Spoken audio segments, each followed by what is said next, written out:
irmãos e irmãs, e também as pessoas que nos visitam neste domingo. Sejam bem-vindos a mais um culto.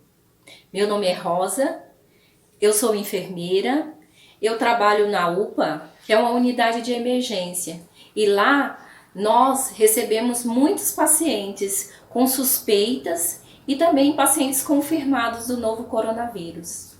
E o meu desafio é esse: poder assistir a esses pacientes, poder levar conforto para eles, né? E poder ajudar a restabelecer a saúde deles. E ao mesmo tempo, irmãos, eu também tenho um desafio de me proteger contra um vírus, né? Que está agora assolando o nosso país, o nosso mundo. E esse desafio é muito grande para mim. Mas eu aceitei, quando eu me formei, a trabalhar com essas situações difíceis nas nossas vidas, né? Na nossa profissão. Mas eu tenho uma garantia, como discípula, que Deus está me protegendo, que Deus está cuidando de mim todos os dias. Por isso eu tenho segurança e eu tenho a esperança de que Ele está me protegendo todos os dias. Nele eu busco força, nele eu busco a minha proteção, a minha esperança e não me deixo abater diante das situações mais difíceis, né? A gente vê muitos amigos, muitas pessoas que a gente conhece já com a doença e até mesmo morrendo por conta dessa situação. Mas eu confio em Deus todos os dias. E eu queria animar também todos vocês, neste domingo, a confiar em Deus, a ter a certeza que Ele está no controle da nossa situação. Eu queria ler uma escritura com vocês que fica em Provérbios 3, de 5 a 6. E essa escritura fala: confie no Senhor de todo o coração e não se apoie na sua inteligência. Lembre-se de Deus em tudo o que fizer e Ele lhe mostrará o caminho certo. Irmãos, não tem como a gente desanimar, não tem como a gente ficar sofrendo ou abatido. Essas situações vão acontecer realmente na nossa vida para sempre, até a nossa morte, até a nossa saída desse mundo. Mas, como a Escritura fala, a gente precisa perseverar na palavra de Deus, porque ela é nosso alimento espiritual todos os dias. Então, eu queria encorajar vocês, nesse domingo, a vocês buscarem na palavra de Deus essa força, essa alegria e essa perseverança e essa paz que vem de Deus. Tenham um bom culto.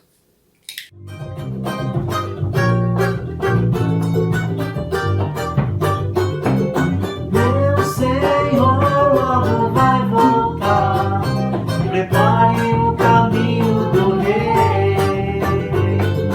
Deixe tudo pronto para aquele dia. Prepare o caminho do Rei. Meu Senhor logo vai voltar.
Quão grande é o meu Deus, cantarei quão grande é o meu Deus, e todos hão de ver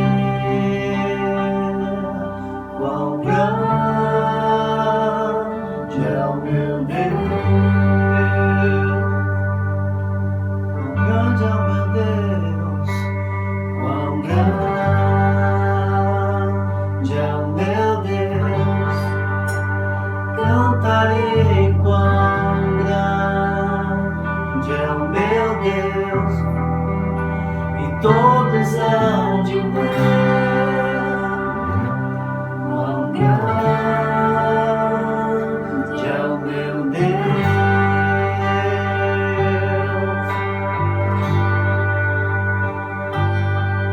Com esplendor de rei,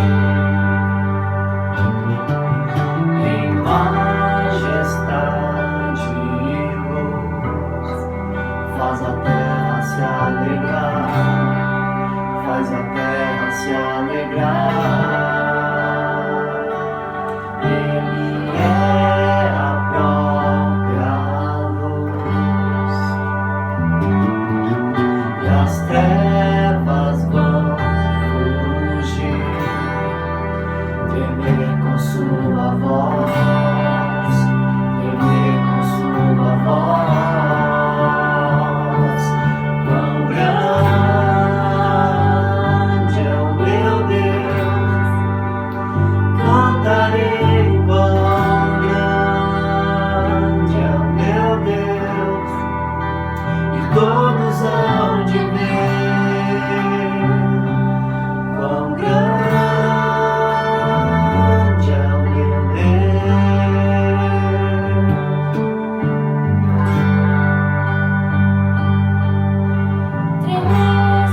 Olá, boa noite.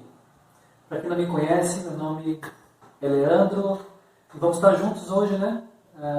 Estudando a Palavra de Deus, aprendendo mais da Bíblia e também quero poder falar para você, espero que você esteja bem, independente de onde você esteja, que você possa ter tido uma ótima semana. E eu quero começar o nosso tempo hoje falando de um assunto que está fazendo parte da nossa vida, né? Que tem tudo a ver com o Covid, né? Então, eu não quero falar necessariamente sobre o Covid, mas quero falar de um assunto que, através dessa pandemia do Covid, tem nos trazido e tem nos revelado muitas coisas, na verdade, né? Eu sei que talvez você não aguenta mais falar sobre o Covid, né? Porque quando a gente liga a TV, o que a gente mais ouve é sobre esse assunto, é sobre mortes. Então, eu não quero me aprofundar nesse ponto em si. Mas, como eu falei, essa pandemia tem trazido muitas coisas à tona, né? Do ser humano, de coisas do país, economia, um monte de coisa, né? Mas uma das coisas que tem trazido à tona em meio a todo esse caos que estamos vivendo é sobre a falta de relacionamentos profundos das pessoas. E a gente tem percebido o quanto que a falta de relacionamento profundo tem causado mal às pessoas. Tem causado mal porque a gente tem percebido um índice enorme, né? Nesse isolamento que a gente tem vivido, o índice, né, de pessoas com depressão, com crises de ansiedade, pessoas que não tinham esse tipo de problema passaram a ter. Pessoas que tinham, creio que tem aumentado bastante. E olha que interessante, uma pesquisa sobre depressão e ansiedade feita pela Faculdade do Estado do Rio de Janeiro. Números de casos de depressão quase dobrou. Foi de 4,2% para 8%. Enquanto que os casos de ansiedade e estresse aumentaram 80%. E apresentaram um saldo de 8,7% para 14,9%. E devido a esses dados, né, que eu acabei de falar, devido a todo esse caos que nós estamos vivendo, as autoridades, né, de saúde pública, não só aqui no Brasil, mas no mundo, têm ficado não apenas preocupados com o Covid-19, mas com a saúde mental das pessoas. Em meio a várias recomendações que os órgãos públicos, né, têm nos passado para nos ajudar a combater o Covid ou para nos ajudar a não pegar o vírus, eles também têm passado recomendações importantíssimas, né, para todos nós passarmos esse período de isolamento bem mentalmente.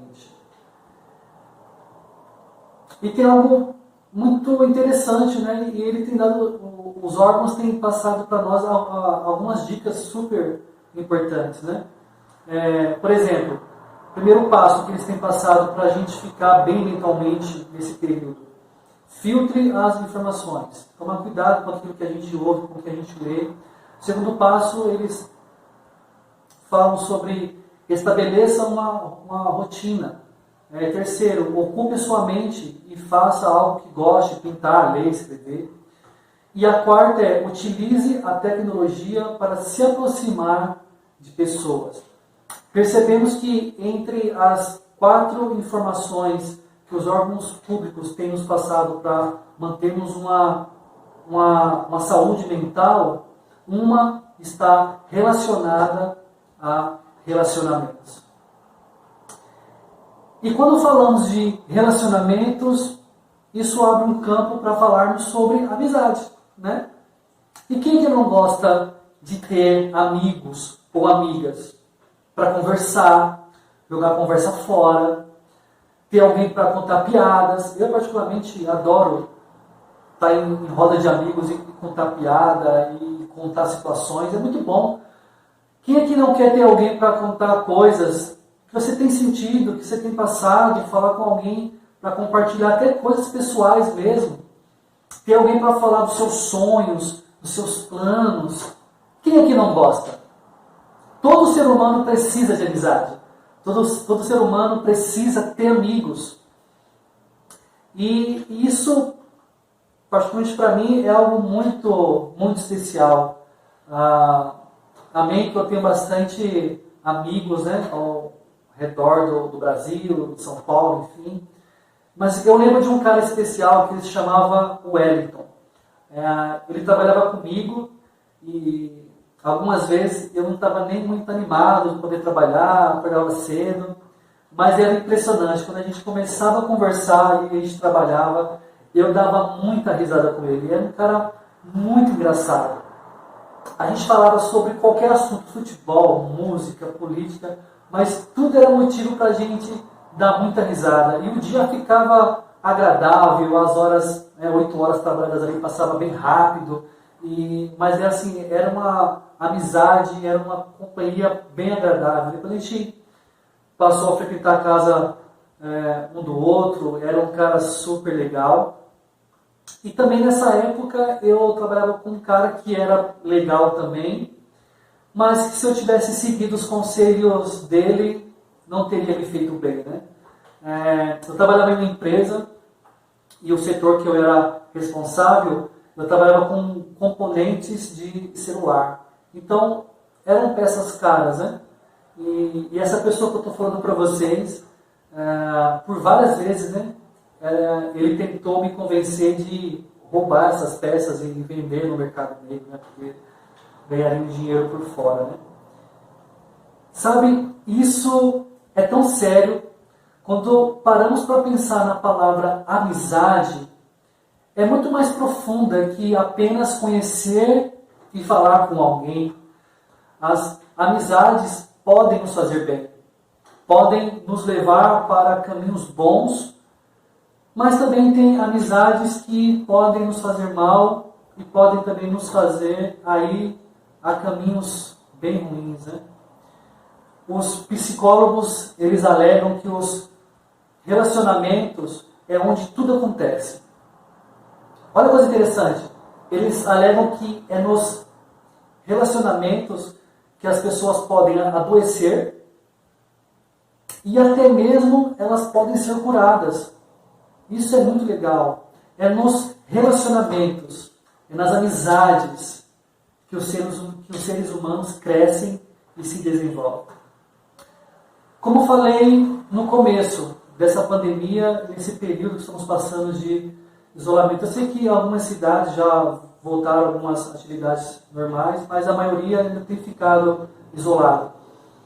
Mas esse isolamento tem trazido tantas coisas à tona. Pessoas têm ficado angustiadas por falta de relacionamento. Isso tem acontecido porque muitas delas estão se vendo literalmente isoladas.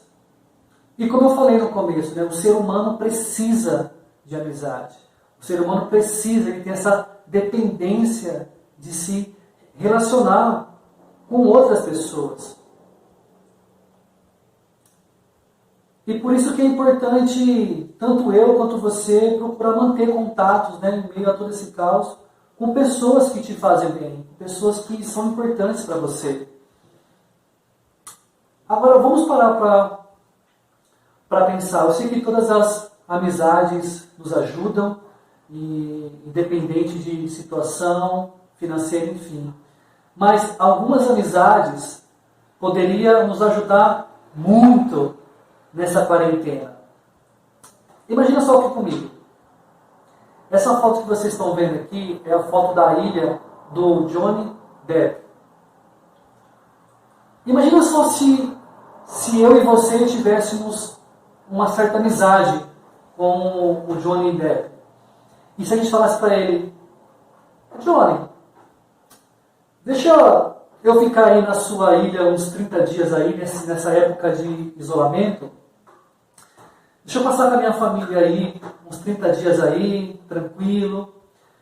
Eu não sei você, mas pelo menos para mim, iria me ajudar muito. Ficar 30 dias isolado disso tudo, em uma ilha tão maravilhosa como essa. Eu acho que a minha amizade com o Johnny, com certeza, iria me ajudar muito. Ou eu e você poderia ter amizade com o Will Smith. Por que não? E aí, no suporte, a gente poderia falar pro Will Smith: Will Smith, será que eu e minha família poderíamos passar alguns dias aí, nessa época de isolamento, na sua mansão em Malibu? Olha o tamanho dessa casa.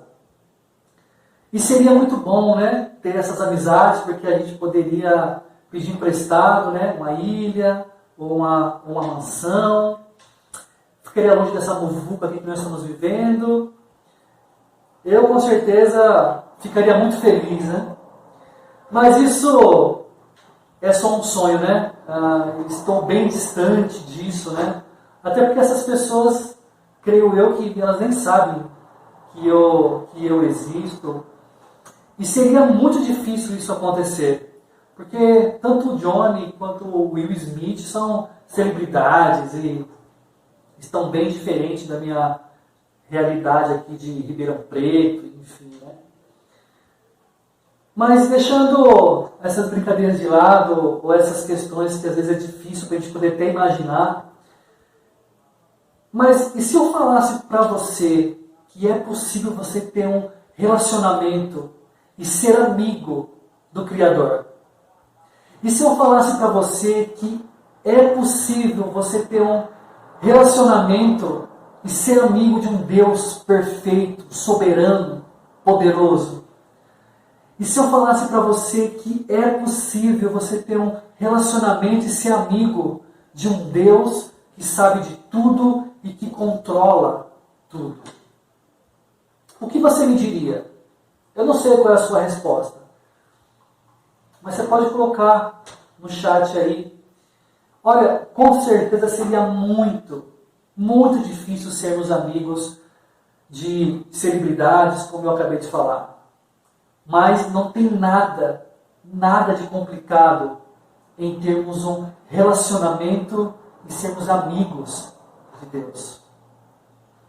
Para sermos amigos de Deus, precisamos andar com Ele, né? Precisamos conhecê-lo.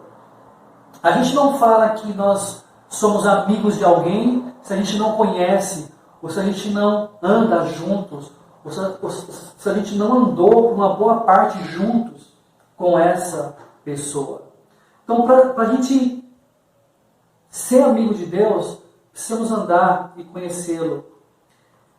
E eu quero convidar você hoje, nessa noite, em meio a todas as coisas que foi sobre amizade, sobre relacionamentos, eu queria convidar você hoje para ler uma história comigo na Bíblia, de um homem chamado Noé.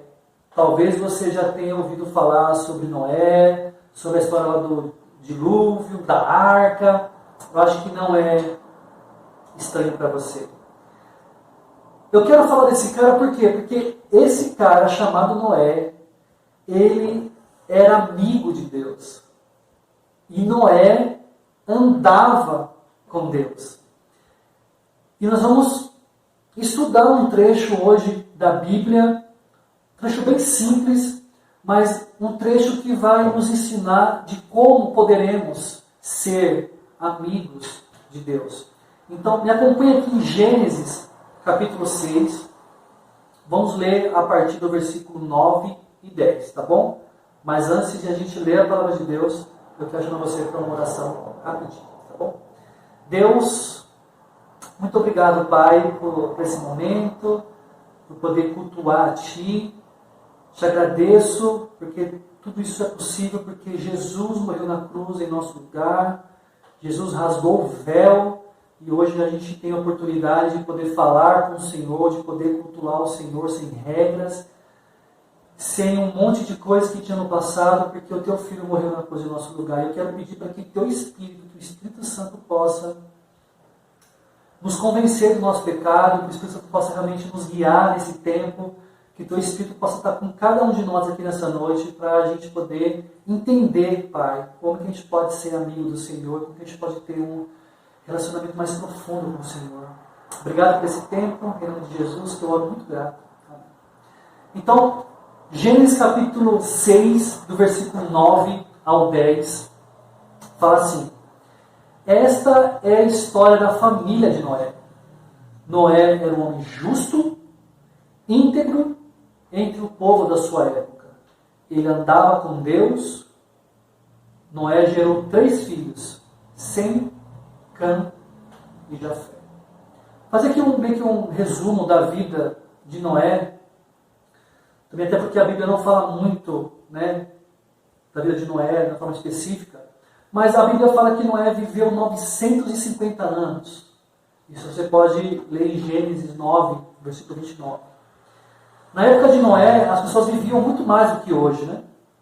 Para uma pessoa viver 950 anos é muito tempo, né?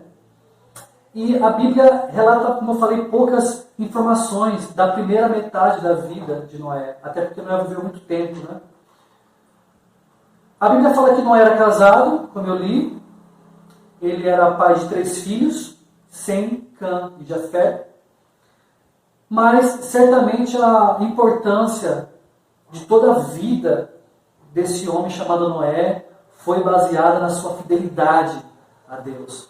No versículo 12 desse mesmo capítulo, a Bíblia fala assim, ao ver como a terra se corrompera, pois toda a humanidade havia corrompido a sua conduta. Esse versículo nos mostra que Noé viveu numa circunstância difícil, um período da história em que quase todas as pessoas se dedicavam ao pecado. As pessoas eram carnais, totalmente rebeldes contra o Criador, rebeldes contra Deus. Eles eram contra a palavra de Deus. E as pessoas seguiam seus próprios desejos, seguiam suas próprias vontades. E a Bíblia fala que toda a humanidade havia se corrompido. Eu acho que não é muito diferente dos dias de hoje que nós vivemos, né? Bom, o fato mais importante sobre a vida de Noé não vem do ponto de vista que a sua vida teve uma importância na história da humanidade. Quem que não conhece Noé? Quem nunca ouviu a história do dilúvio, da arca? Acho que todos nós conhecemos. Mas esse não é o ponto mais importante da vida desse homem. O que mais importa na vida de Noé é a avaliação que Deus fez da sua vida. A Bíblia fala que Noé era um homem justo, íntegro e andava com Deus. A vida de um dos homens mais importantes da história, resumida em uma única linha. Interessante, né? A gente pensa na vida de Noé, íntegro, justo, andava com Deus. Em uma linha se define toda a história de um homem. Se você fosse resumir a sua vida em uma linha, o que você escreveria sobre você? Se as pessoas mais próximas de você fossem resumir a sua vida em uma linha, o que elas diriam de você? Uma mais profunda. Se Deus fosse resumir a sua vida em uma linha, o que Ele falaria de você? Bom, ao lermos a vida de Noé, nós vemos que a Bíblia fala dele, Deus fala dele, que ele era justo, íntegro, amigo, parceiro. Mas será que você, ao escrever sobre você mesmo, ou as pessoas escreverem sobre você, ou até Deus falar sobre você, será que chegaríamos nessa conclusão de justo, íntegro e amigo? Ou será que talvez nós ouviríamos ingrato, invejoso, imoral, bisbilhoteiro. Sabe, acho que isso é uma pergunta simples, mas que isso pode nos mostrar muitas coisas. A Bíblia nos mostra que ter um caráter justo e íntegro é o caminho para andarmos com Deus, para passarmos a ter uma amizade com Deus. Noé foi diferente e Noé não se encaixava na sociedade suja e corrupta que ele vivia. E ele não se encaixava porque Noé era justo e íntegro perante Deus. Sabe, um dos maiores erros cometidos pelo homem é tentar se justificar por comparação aos outros. Muitas pessoas se justificam os seus atos, mesmo sabendo que estão errados, mas dizem: mas todo mundo faz isso, todo mundo faz aquilo. Às vezes queremos nos defender ou justificar as nossas ações com base no que as pessoas fazem e no que as pessoas falam. E isso não é correto, porque a nossa base deveria ser a palavra de Deus. Quer ver, por exemplo, vivemos em um país corrupto. Acho que isso está muito claro para todos nós, né? Numa sociedade que mente, né? É um país que mente, é um país que sonega, é um país que rouba. Muitas pessoas roubam o que não são delas, pegam o que não deviam, mas podemos justificar tudo isso falando: mas todo mundo faz isso. Olha os nossos políticos, eles roubam, eles sonegam. O que vai mudar em meio a tanto roubo que eles fazem? Eu pegar uma coisinha aqui não é nada. Eu sonegar um imposto aqui não é nada. Olha os políticos como que eles sonegam as coisas. Olha como os ricos sonegam impostos. E a gente justifica porque as pessoas fazem isso. Muitos na sociedade acham normal ter relações sexuais antes do casamento e até fora do casamento. Mas nós podemos justificar isso falando: todo mundo faz isso. Olha, fulano faz isso. Ou, eu quero curtir minha vida. Muitos na sociedade acham normal falar mal de pessoas pelas costas. Falar mal do chefe, falar mal do seu professor, falar mal do seu marido, falar mal da sua esposa, falar mal dos seus familiares. E aí a gente se justifica porque todo mundo faz isso. Mas aquela pessoa é chata mesmo. Muitos da sociedade também acham normal ver vídeos pornográficos no WhatsApp. A sociedade acha normal você mexer com mulher na rua, você cobiçar a mulher na rua, no seu trabalho, na sua escola. E a gente acaba se justificando: mas todo mundo faz isso. Porque o ponto também né? Quando a gente não faz essas coisas, a sociedade fala que nós somos trouxas, fala que nós somos bestas, né? E a gente acaba cedendo essa pressão da sociedade e acaba se auto-justificando por essas coisas. A tendência de uma sociedade perversa é definir o que é certo com base de opiniões próprias ou populares. Mas, na verdade, a diferença entre certo e errado, elas não são definidas pelas pessoas, ou por eleições, número de ibopes, ou por critérios humanos. Isso não define o que é certo e o que é errado.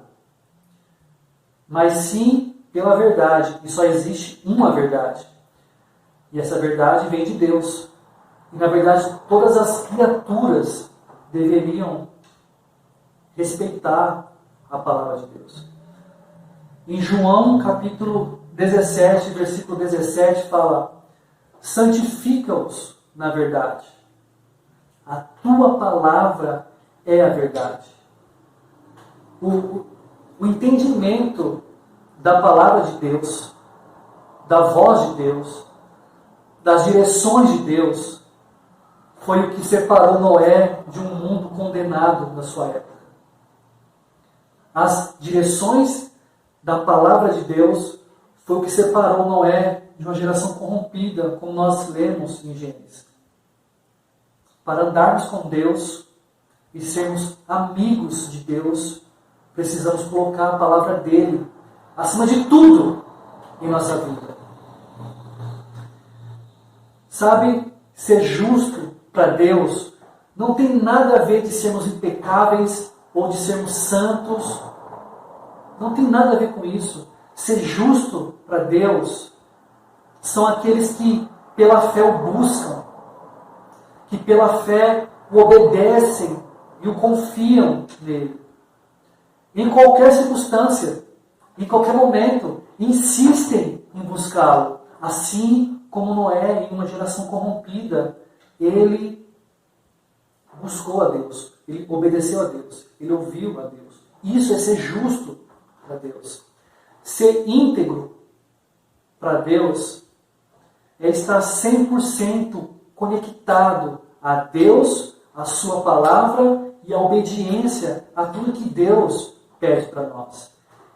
É lutar com todas as nossas forças para não se corromper com as coisas que não vêm de Deus.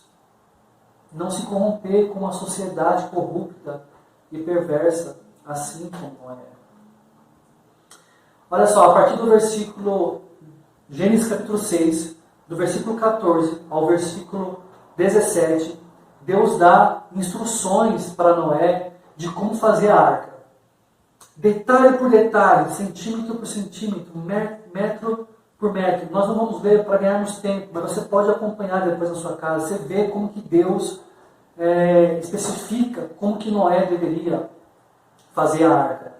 Do versículo 18 ao versículo 21, Deus dá direções a Noé, quem ele deveria colocar na arca. E sabe o que é interessante? Que as duas direções que Deus dá a Noé, Noé obedeceu sem reclamar. Noé não questionou. Noé não murmurou. Noé apenas obedeceu a palavra de Deus. Eu não sei se você tem esse conhecimento, mas alguns estudiosos alegam que a construção da arca demorou 120 anos. Agora, imagina só Noé com sua família ali, 120 anos, construindo a arca. Imagine pessoas zombando de Noé. Imagine o trabalho que Noé e sua família teve para construir aquela arca em meio ao sol, em meio ao frio, as condições que provavelmente eram bem precárias. Talvez pessoas perguntaram para Noé: o que você está fazendo? Que caixa de madeira grande é essa que você está querendo fazer? Você está ficando louco da cabeça?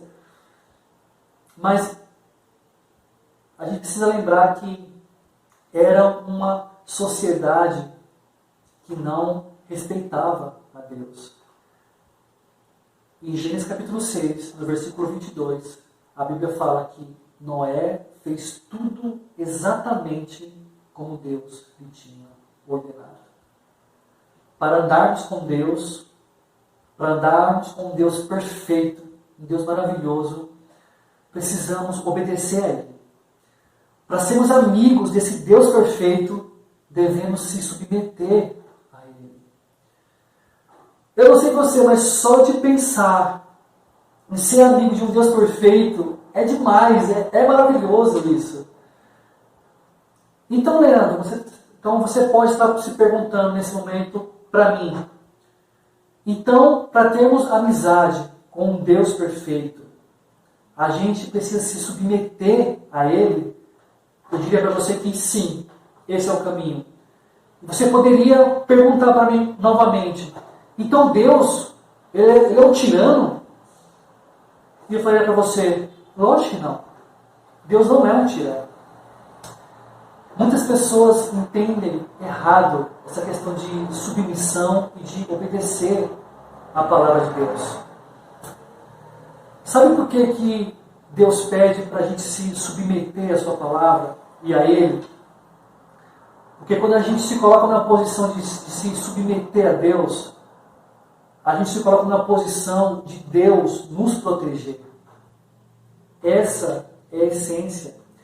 Todos os mandamentos de Deus é para o nosso bem. Quando Deus fala através da Bíblia, não faça isso, não faça aquilo, ou faça isso, ou faça aquilo, não é porque Deus é um tirano, ou porque Deus quer que a gente seja meio que um robô. Deus não está tirando a sua felicidade.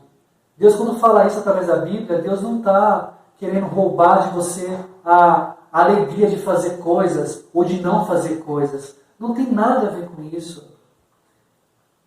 Deus pede para a gente fazer isso ou não fazer aquilo, porque Deus sabe que quando a gente faz ou não faz, movido pelo nosso coração, movido pelos nossos desejos, movido pelas nossas vontades, nós vamos nos machucar.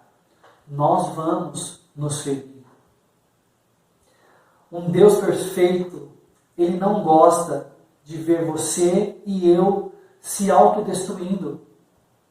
Deus quer o nosso bem. Por isso que Ele fala, obedeça a minha palavra, se submete para aquilo que eu tenho para você. Porque Deus nos ama. A obediência à palavra de Deus é a melhor forma de nos proteger de uma sociedade corrupta e de se autoproteger da destruição do pecado. Obedecer a Deus é andar junto com Ele. Obedecer a Deus é ser amigo dEle. Andar com Deus é confiar nele. E seguir os seus mandamentos é entender que Deus sabe o que é melhor para nós. Nós, às vezes, não sabemos o que é melhor para nós, mas Deus, sem dúvida, sabe. E eu quero te fazer um convite nessa noite. Você que está nos assistindo, talvez você não frequente uma igreja, talvez você ainda não é um cristão. Te faço um convite. Nós, como igreja, estamos dispostos a te ajudar a entender melhor como que você pode ser amigo de Deus, como que você pode andar com Deus. Nós vamos te ajudar a obedecer à palavra de Deus. Nós temos tentado a cada dia, tem sido momentos incríveis da nossa vida. Continuaremos sim a ser pessoas falhas, assim como Noé era. Noé não era perfeito, mas seremos pessoas que têm um relacionamento com Deus. Pessoas que vão andar com Deus, pessoas que vão seguir a palavra de Deus. Um salmo que é muito legal, que me encoraja muito, esse salmo aqui que fala: dirija-me pelo caminho dos teus mandamentos, pois nele encontro satisfação. Ser guiado pelo caminho dos mandamentos de Deus é o que nos trará satisfação em todas as áreas da nossa vida. Satisfação da vida não é ter dinheiro, não é ter sexo, não é ter conforto, não é ter um bom namoro.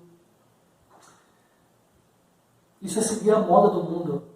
Satisfação da vida é sermos guiados por Deus. Satisfação da vida é andarmos com Deus. Isso nos trará satisfação plena.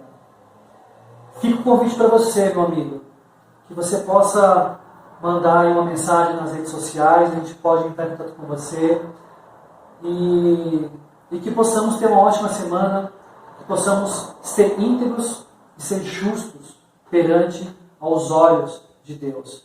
Que tanto eu quanto você possamos ter uma ótima semana. Que Deus continue nos abençoando. Muito obrigado. Um abraço. Tchau, tchau.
Olá, irmãos, eu me chamo Vânia. Este é o momento da nossa ceia, é o momento de reflexão, de muita fé, de adoração, um momento de comunhão e reverência ao nosso Senhor.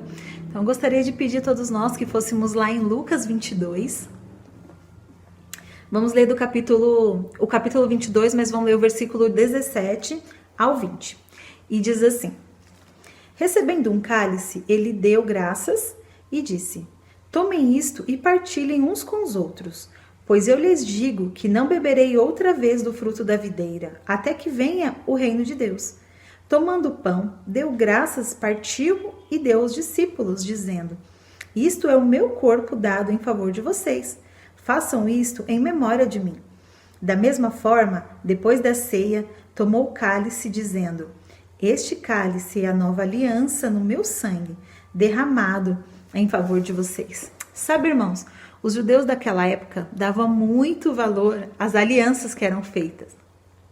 E eles respeitavam muito, né? Se submetiam a esse tipo de ritual que eles chamavam na época, e eles davam muito valor a esse tipo de ritual. E era uma aliança feita, né? E então Jesus, quando ele instituiu exatamente o pão e o vinho como elementos da ceia, ele sabia exatamente o que ele estava fazendo, né? Então os judeus naquela época, o pão e o vinho representava para os judeus uma aliança de sangue. Então por isso que Jesus ele instituiu dessa forma a nossa ceia, que hoje a gente compartilha uns com os outros, né? E um ritual desse fazia com que um misturava a sua vida no outro. Então o que era de um passava a ser do outro.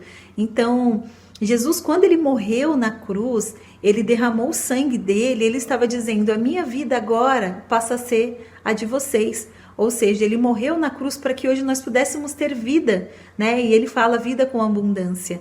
Então ele fez esse ritual de sangue por nós. Então se hoje todos nós estamos aqui, é graças a ele, a Jesus Cristo, que morreu na cruz para que a gente pudesse estar aqui hoje. Então, como esse momento é um momento de gratidão, um momento onde o sangue dele representa o suco de uva que a gente toma hoje, onde o corpo dele representa o pão que nós comemos hoje. Então, que nesse momento a gente possa relembrar, né, dessa aliança que ele fez conosco ao morrer na cruz. Amém? Tenhamos todos uma ótima ceia e um ótimo convívio.